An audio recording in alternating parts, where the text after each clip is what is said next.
کنترل نکن.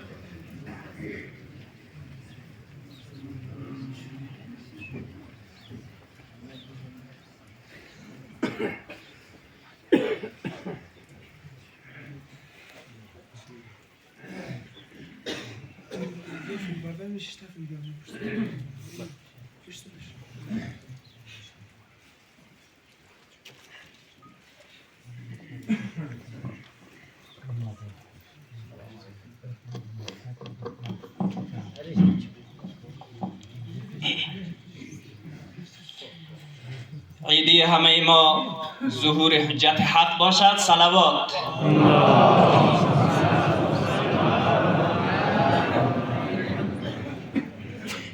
بسم الله الرحمن الرحیم.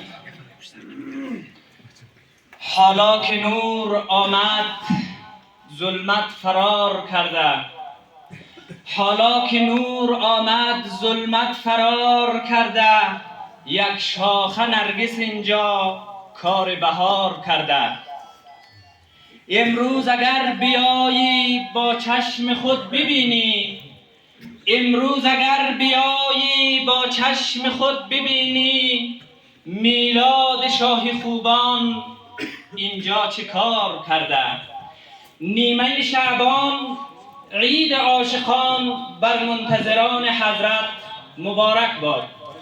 گروه سرود عاشقان مهدی تقدیم می دارد. بسم الله الرحمن الرحیم.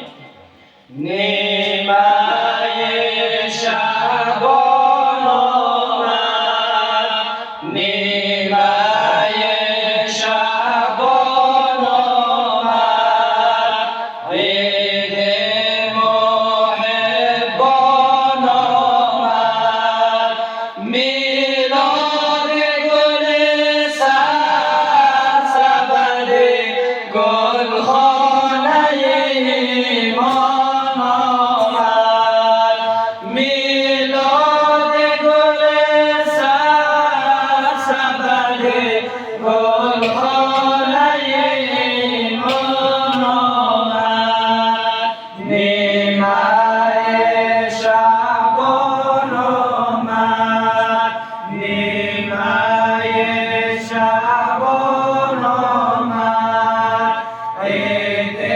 محبان آمد، میلاد گل سرسبد گلخانه ایمان آمد، میلاد گل سرسبد گلخانه ایمان آمد، جشن امام برحق، جشن امام برحق، داده بر عالم رونق، آمد نیمه شعبان، سحاب دشت شادان، میلاد گل